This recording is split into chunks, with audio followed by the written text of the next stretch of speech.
Long ago, in a quiet village surrounded by thick forests and red earth roads, there lived a young girl named Amara. Amara was kind, humble, and very beautiful. But the thing people loved most about her was her voice. Whenever Amara sang, the whole village became silent. Women stopped cooking just to listen. Children gathered outside her hut every evening. Even birds sat on tree branches quietly, as if they were listening too. Her voice was soft, sweet, and powerful. People said it sounded like magic. But inside the same house where Amara lived, someone hated that voice deeply. Her stepmother. Her name was Mama Ifeoma. Mama Ifeoma had a daughter named Ada. Ada could sing too, but people never praised her the way they praised Amara. Everywhere they went, villagers always said, "Ah, Amara's voice is a gift from the gods." Those words slowly filled Mama Ifeoma's heart with jealousy. One evening, after hearing villagers praise Amara again at the market, Mama Ifeoma returned home angry. She threw her basket on the floor. Ada looked at her mother carefully. "Mama, what is wrong?" Mama Ifeoma's eyes became cold. "That girl has stolen everything from you." Ada stayed quiet. "But Mama, it is not her fault people like her singing." Mama Ifeoma leaned closer. "Do you want to remain in her shadow forever?" That night, while everyone slept, Mama Ifeoma secretly left the house. She walked deep into the forest, past dead trees, past dark rivers, past places people feared to enter. Finally, she reached a small broken hut, covered with bones and black feathers. A native doctor lived there, an old man with one blind eye. The air around him smelled strange. Mama Ifeoma entered slowly. "I need your help." The old man smiled. "I already know why you came." Mama Ifeoma's hands trembled. "I want Amara's voice taken away and given to my daughter." The old man suddenly stopped smiling. "That voice does not belong to ordinary people." "I don't care," she snapped.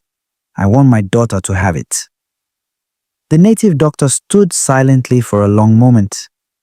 Then he said softly, "Every gift taken by force demands a terrible price."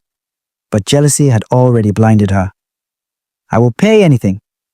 The old man entered a dark room and returned with a small clay pot. Inside it was black powder. "When Amara sleeps," he whispered, "blow this powder over her mouth before midnight." Mama Ifeoma grabbed the pot quickly. "And tomorrow morning," the old man warned, "the voice will leave her." She smiled wickedly and disappeared into the night.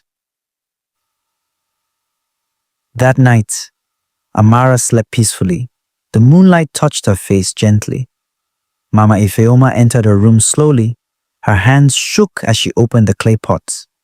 The black powder moved strangely like living smoke. For 1 second, she became afraid. But then she remembered the praise Amara always received. Her jealousy became stronger again. She blew the powder over Amara's mouth. Immediately, the room became freezing cold. The candle went out, and somewhere outside, a woman screamed loudly in the darkness. Mama Ifeoma ran out in fear. The next morning, the village gathered outside the house. Amara sat on the floor crying. She could not speak. Not even a sound came out. Her voice was gone. At that same moment, Ada suddenly opened her mouth and began to sing. The entire house froze. It was Amara's voice, exactly her voice. Sweet, beautiful, powerful. Mama Ifeoma smiled proudly. It worked! Soon the whole village heard about Ada's new voice. People crowded around her. They clapped, they praised her. And for the first time in her life, Ada became famous. But something strange started happening. Every night after singing, Ada heard whispers in the dark, soft whispers calling Amara's name. At first she ignored it. Then the nightmares began. She saw a shadow standing beside her bed every night, watching her, smiling. One evening during a village celebration, Ada stood before everyone to sing. The drums stopped. The villagers waited happily. Ada opened her mouth. But suddenly, blood began to drip from her lips. The crowd screamed. Ada fell to the ground, shaking violently. And then, a strange voice came out of her mouth. Not her voice, not Amara's voice, something darker, something terrifying. You stole what was never yours. The fire torches around the village suddenly went out at once. Darkness covered everywhere. People ran in fear. Mama Ifeoma rushed forward crying, "My daughter, please leave her alone." Then the shadow appeared near the trees, tall, black, watching. The same voice spoke again. The girl's gift was protected by her dead mother. The villagers gasped. Amara's mother had died many years ago, but now they understood. Her spirit had been protecting Amara all along. The shadow pointed toward Mama Ifeoma. Jealousy has a price. Suddenly, Ada began screaming painfully. Her voice started changing rapidly. Old woman, child, man, animal. Different voices came out one after another. Mama Ifeoma fell to her knees, crying bitterly. "I'm sorry, please forgive me." The wind blew violently across the village, then suddenly, everything became silent.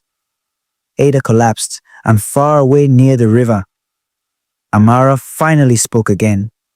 "Mother!" Her voice had returned. The villagers shouted with joy.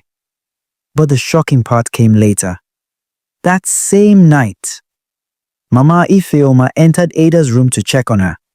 But Ada was sitting upright in darkness, smiling strangely. "Mama," she whispered softly. But it was not her voice. It was the native doctor's voice. Then Ada smiled wider and said, "The death has only begun." And the lamp suddenly went out.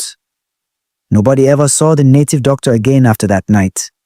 Some villagers believe his spirit entered Ada forever. Others say he was never human in the first place.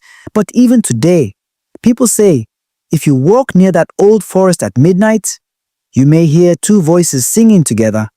Amara's voice, and something else singing behind it, watching, waiting. So tell me, do you think Mama Ifeoma truly regretted what she did? Or was it already too late?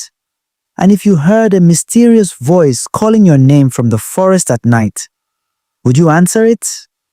If you enjoyed this story, subscribe for more interesting folktale stories on African Folktales by Derek.